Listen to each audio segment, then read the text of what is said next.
More news on the Justin Baldoni-Blake Lively front. Her attorneys have apparently just issued new subpoenas, plan to fight back hard against Baldoni. The two sides filed competing letters to the judge, and Lively has set her crosshairs on Jed Wallace, the apparent crisis mitigation expert who filed a lawsuit against her after she claimed he was part of an alleged smear campaign against her. A lot to talk about, and we're going to get into it right now. Welcome to Sidebar, presented by Law&Crime.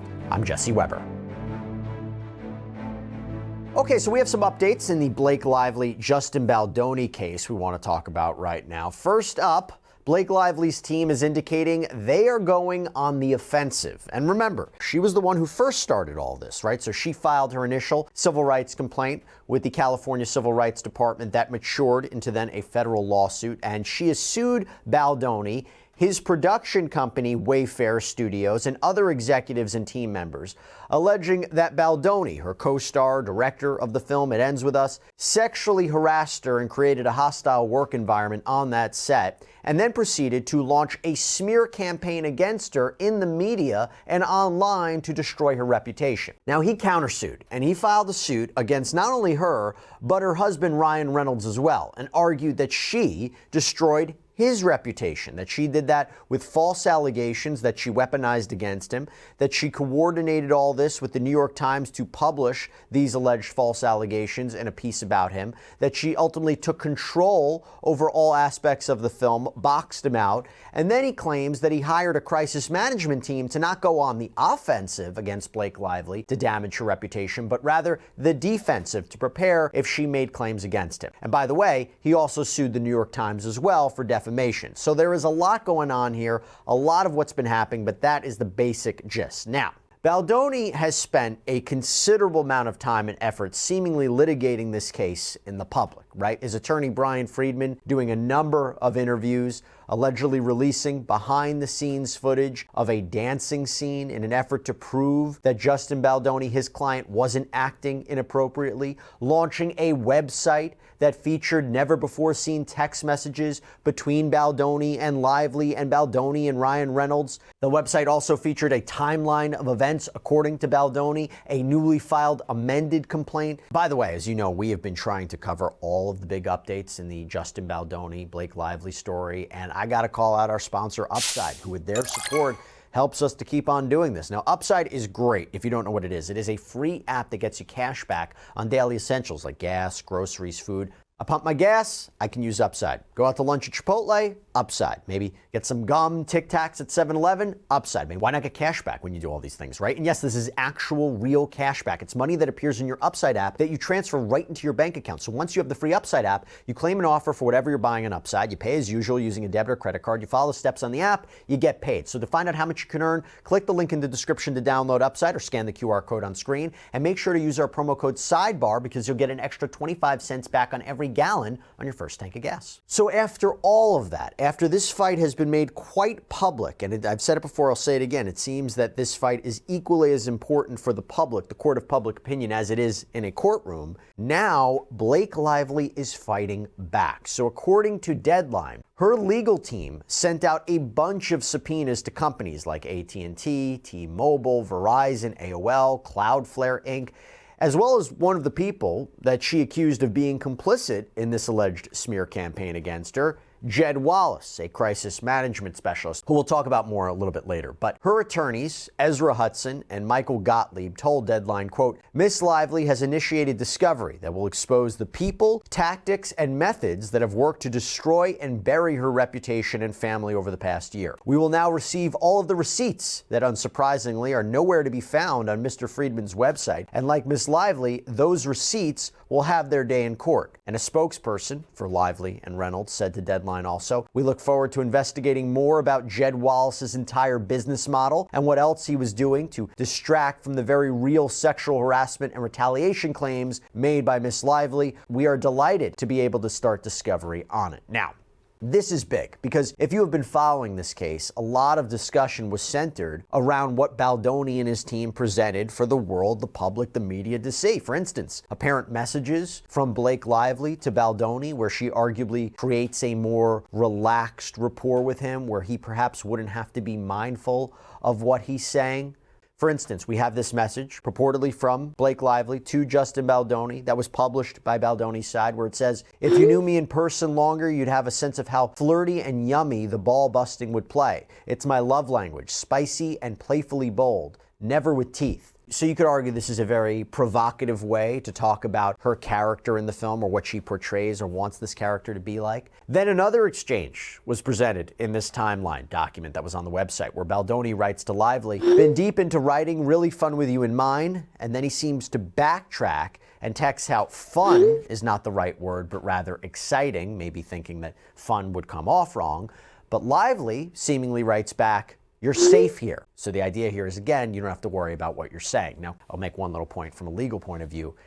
That wouldn't negate claims of sexual harassment. You know, somebody might say it's okay to say this, it's okay to say that, but it wouldn't give you free license to just say and do whatever you want. Just want to be clear about that. That's going to be probably put forward in this case. Now, with respect to the argument put forward by Baldoni that Lively wanted to take control over the movie and had her powerful friend Taylor Swift and husband, A-list actor Ryan Reynolds, in her corner, indirectly pressuring him to accept Lively's rewrites of a key scene. Remember that allegation that they talked with him at Blake Lively, Ryan Reynolds' place, telling him how great her rewrites of the scene were? He felt he had no choice but to then accept her rewrites of the scene. Well, the interesting part about that is that Baldoni then publishes another message, seemingly from Blake Lively, where she appears to remark how Ryan Reynolds and Taylor Swift are like her dragons. "If you ever get around to watching Game of Thrones, you'll appreciate that I'm Khaleesi, and like her, I happen to have a few dragons, for better or worse, but usually for better,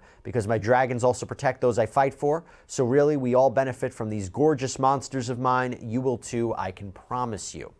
And then, of course, the dance video montage that was published as well. So Lively alleged that Baldoni went off script, started inappropriately caressing her with his lips, smelled her, broke character. But the behind-the-scenes footage that was released, seemingly by his attorney Brian Friedman, arguably shows Lively breaking character, laughing, making fun of Baldoni's nose, her making a comment about her body makeup and tanner, that is what elicited his comment of, "It smells good." So in other words, everything he did and said, in his view, was explainable, and that she wasn't uncomfortable. Now, there are a lot more messages that were revealed too in the past few weeks, but the bottom line is, it has been a bit one-sided in what was released in the public. So here, it seems Blake Lively's camp is saying, wait till we get full access to communications, posts, social media activity, messages.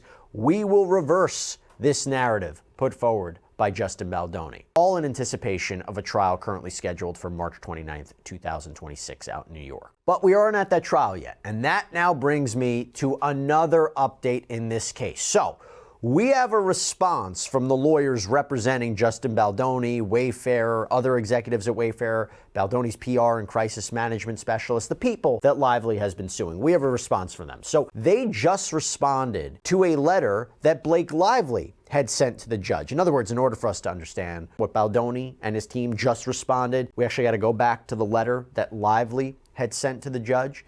So Lively sent a letter on February 10th to Judge Lewis Lyman. So she was asking for an extension of time to file an amended complaint, to file it by March 5th, 2025. Amending the complaint meaning maybe adding defendants, adding claims, including new information or whatnot. Now, in addition, she also asked the court about when she and Ryan Reynolds could file their motion to dismiss Baldoni's lawsuit. They apparently want to file that by March 20th, 2025. So another extension. By the way, there are a number of reasons a case could get dismissed, why you might argue that. So the court, you might say, doesn't have the proper jurisdiction over the case, that this was filed in the wrong venue, that the complaint wasn't properly served. And then there's this one. This is a big one. Failure to state a claim upon which relief can be granted. Essentially, that argument is, even if you take all of Justin Baldoni's claims as true, there's no case here. There's no viable claim. There's no cause of action. Now, the reason Lively and Reynolds say they are entitled to an extension here for,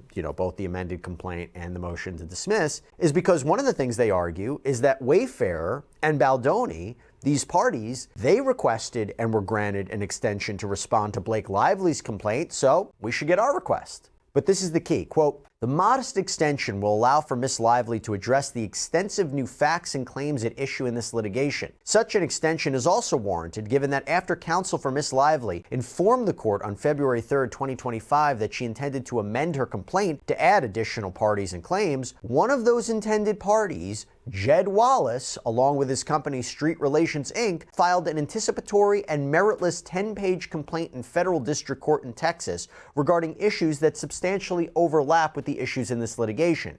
The additional time requested will allow Ms. Lively to address properly the procedural issues arising from the unmeritorious lawsuit as well. Now this is interesting. So this is the whole Jed Wallace of it all. So as we previously reported on Sidebar, Wallace, who apparently operates a crisis mitigation firm out in Texas, was originally listed as a defendant in Blake Lively's initial CRD complaint, that civil rights complaint that she filed in California.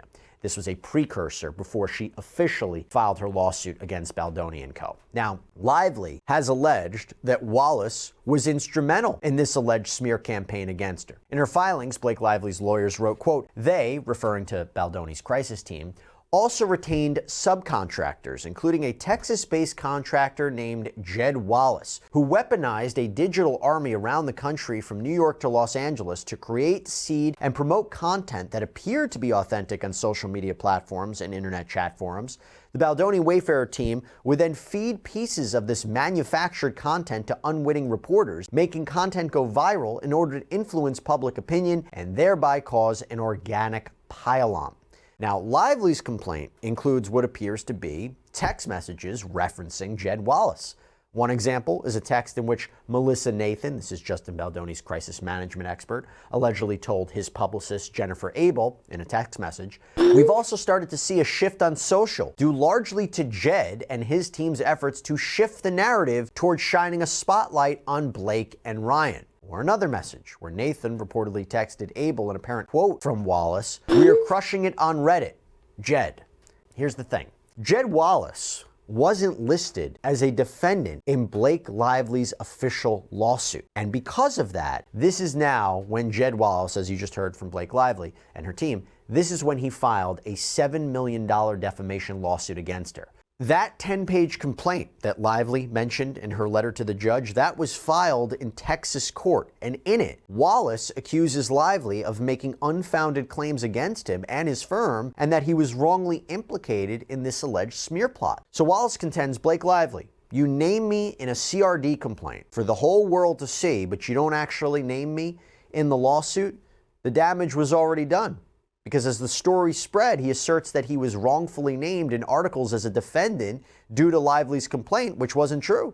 His complaint reads also, Lively or her agents provided the precursor, meaning the complaint, to various media entities for out-of-court republication. And because of the allegations contained therein, it made headlines around the world. According to Elle Magazine, which linked to the precursor document, as did many other media, Wallace and Street were widely reported to be defendants in the formal lawsuit, although they were not. The confusion having been sown by the precursor. Indeed, having been the one harassed, she knew the exact opposite. Neither Wallace nor Street had anything to do with the alleged sexual harassment, retaliation, failure to investigate, or aiding and abetting the alleged harassment or alleged retaliation. Neither could they have breached a contract with Lively because no such contract exists, and they were not involved in any of the events depicted in either the precursor, where they were named as defendants, or the formal lawsuit, where they were not named, which could give rise to a duty toward defendant negligence or any other tortious conduct, false light, intentional infliction of emotional distress, or interference with prospective economic advantage. Actually, I will tell you what, we're going to talk about Wallace a little bit later on because we also got our hands on something else that we haven't had an opportunity to go through. We'll talk about that, but going back to Blake Lively's letter to the court asking for extensions of the deadlines, it actually reads in a footnote, quote, Mr. Wallace's filing presents serious issues with respect to jurisdiction, venue, and claims, and was motivated by, in Mr. Wallace's counsel's own words, the fact that Ms. Lively had indicated she intended to name him in yet another lawsuit. Let me explain that. So she is seemingly indicating how she will fight back against Wallace's lawsuit. And one of the things that she seems to be calling out or alluding to is the fact that in his lawsuit against her, Wallace had asked as a form of relief for the court to issue what is known as a declaratory judgment.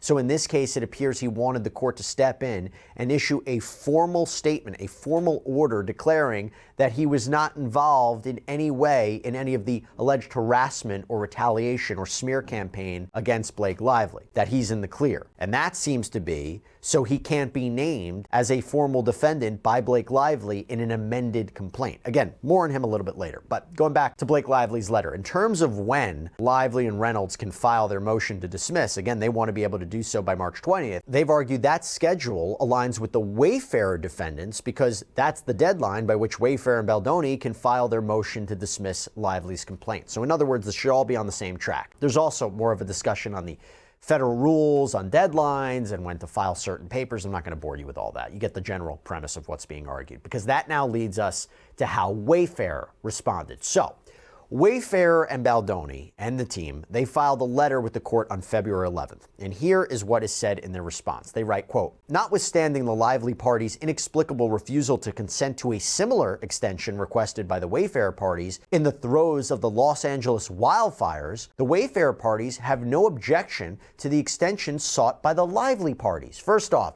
that is a really pointed shot there. You see, it was reported that in a prior filing, Baldoni's team accused Blake Lively and her team of really acting in bad faith. It was reported that in one filing they wrote, "The Lively's party's counsel refused to consent to an extension of time, contending that counsel requested that the Wayfarer parties waive service, but no waiver was excluded. Insensitively, the Lively parties ignored the effect of the Los Angeles wildfires on Mr. Friedman and his law office." According to In Touch, Baldoni's attorney, again Brian Friedman, lost his home during the LA wildfires, and Lively and her team, the argument was, didn't even appreciate that complication in this litigation. In fact, according to the timeline file, the timeline document that was published on that website that was launched by Baldoni's side, it reads, quote, "January 7th, 2025, Lively attempts to serve Baldoni and team during the Los Angeles wildfires, going as far as to serve a member of Baldoni's team while they attempted to evacuate with their small child." So in this new letter, Baldoni and Wayfarer are bringing it up again. They're like, even though you didn't give us the proper accommodation given the hardships we were going through, tell you what, we'll agree to your extensions, we'll agree to your deadlines.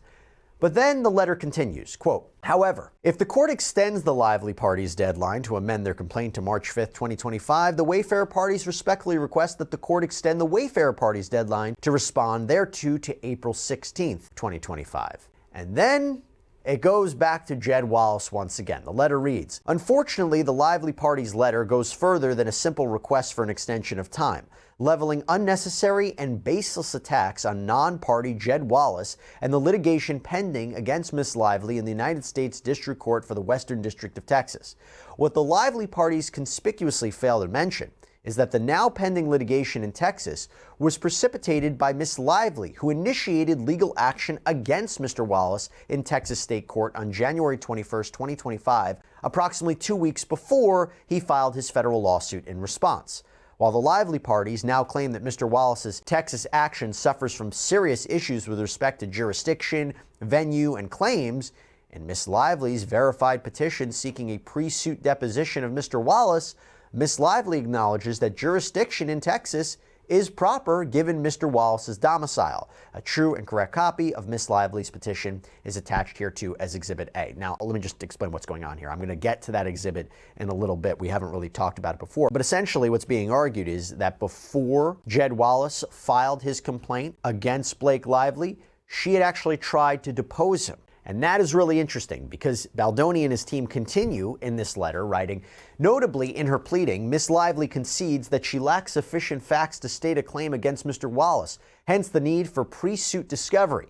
In addition, while the Wayfarer parties strenuously object to the Lively party's assertion that Mr. Wallace's lawsuit is meritless or unmeritorious, it bears emphasis that Mr. Wallace is represented by separate counsel in that matter, and he's not a party in any case before this court." In other words, Blake Lively, why are you mentioning Jed Wallace in your letter? Now, before I get back to that exhibit, and I really want to talk about it, and we'll talk more about Mr. Wallace, based on the court's docket, it seems the judge here has made a decision on all of these deadlines and extensions. So the docket reads that the time to file an amended complaint by Blake Lively has been extended to February 18th, 2025. Initially it said the 17th, but apparently there's some sort of holiday. Remember though, Blake Lively had wanted March 5th, but according to this order from the judge, Lively didn't provide good cause for why she would be entitled to extending it that far out. However, Blake Lively did get a win. The judge granted her an extension to file her motion to dismiss by March 20th. And by the way, that is good for all of us to know, these dates, because we're going to keep an eye out for them.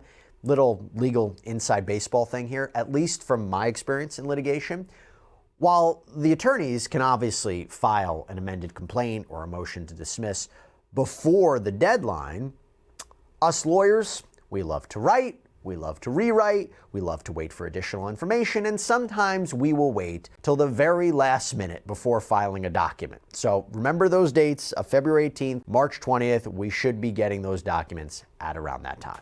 Now, before we wrap things up, I want to talk about that exhibit that I mentioned regarding Jed Wallace. So one of the questions becomes, why didn't Blake Lively name Jed Wallace as a defendant in her formal lawsuit, right? Well, according to Jed Wallace, and what also seems to be from Baldoni and his side, the answers may lie in her formal request to seek a deposition from Jed Wallace out in Texas. That is part of this exhibit.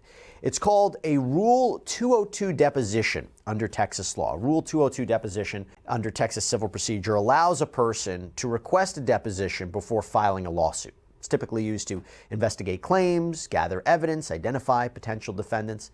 Now, we haven't really broken down this specific petition before, so I want to do that. First off, as I mentioned by Baldoni and Wayfarer in their letter to the judge, it does say in this document from Lively, this court has personal jurisdiction over Mr. Wallace because he is domiciled in Dripping Springs, Texas, which is within Hays County, Texas. In other words, how can you argue, Miss Lively, that Wallace improperly filed the complaint against you in Texas because it lacks proper venue or jurisdiction when you just acknowledge the opposite? Interesting argument. Now, in this petition for Wallace's deposition, Blake Lively needed to give a reason for why she wanted him deposed, right? And it lays out her belief on what she says is Wallace's alleged involvement in this smear campaign. Quote, on information and belief, that basically means I don't have the evidence to prove it yet, but based on what I have seen and what I've heard and been told, I believe it to be true. On information and belief, TAG, that is the crisis management firm that was operated by Melissa Nathan, one of the defendants in this case. On information and belief, TAG engaged Mr. Wallace to assist them in their unlawful retaliatory social combat campaign on behalf of Wayfarer Mr. Baldoni against Miss Lively by implementing the social manipulation campaign across various social media platforms, including Instagram, Reddit, and TikTok. On information and belief, in August 2024, in the lead up to the film's premiere, and in the weeks that followed, Mr. Wallace worked remotely from Dripping Springs, Texas, at the direction of Miss Nathan, TAG, and Miss Abel on behalf of Wayfarer and Mr. Baldoni to undermine the credibility of and retaliate against Miss Lively through this social manipulation campaign. And then Lively cites a specific alleged instance. Quote, on August 7th, 2024, Miss Abel inquired about the cost of social media mitigation and proactive fan posting to counter the negative press surrounding Mr. Baldoni, and whether what she had discussed with Miss Nathan earlier regarding social manipulation from the separate team based in Hawaii and included in that fee on information and belief, the referenced team based in Hawaii worked with Mr. Wallace and or at his direction.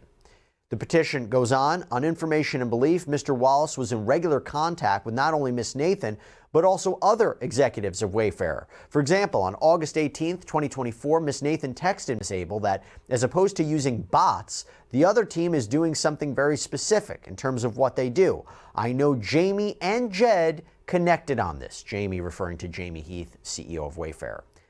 However, that is not the only connection that Lively establishes. She also claims that Baldoni's attorney, again, Brian Friedman, also represented Mr. Wallace and that they have a, quote, close personal relationship. And that arguably proves Wallace's connection to Baldoni and the other defendants in Lively's action. This petition says in an August 13th, 2024 text, Miss Nathan inquired about whether she should create a signal thread between herself, Miss Abel, and Mr. Wallace, quote, in case you need Mr. Wallace to connect you to Mr. Friedman because they're very close. Now, here is where things get very interesting. In this petition, Lively acknowledges that Wallace was not named as a defendant in her official complaint, her official lawsuit. But there's no real explanation that I saw in this document for why. But it does say, quote, petitioner now seeks an order from this court authorizing the taking of a deposition to investigate petitioner's potential claims against him. And that has been jumped on by Mr. Wallace because he argues she doesn't have the facts to support her allegation that I was part of this whole purported smear campaign against her. And then there's this. So Lively in this petition claims that she believes there was a smear campaign directed against her, but Friedman, the attorney opposing her, Baldoni's attorney, she says he has made the claim that no campaign actually existed, that no campaign was actually carried out, and that, quote, he further has threatened to file suit against anyone who pursues a lawsuit against his clients, including Mr. Wallace, based on such allegations. Accordingly, a Rule 202 deposition would serve the interest of justice by allowing petitioner to investigate the scope of Mr. Wallace's conduct as described herein and to reduce the risk of inviting frivolous lawsuits by Mr. Friedman. Now, while Blake Lively seems to be arguing, okay, in the interest of me fully proving my claims, especially when Brian Friedman is threatening to sue me if I pursue my case against Wallace, give me the chance to depose him, sit him down, let me ask him questions, let my attorneys ask him questions, rather, and I will show you, court, that I have the goods. His answers will help prove that he was a part of it. On the other hand, the other way of looking at it, Mr. Wallace, in his lawsuit, and Baldoni and his team in their letter to the court seem to be saying, the fact that she's asking for a deposition right now proves she has nothing.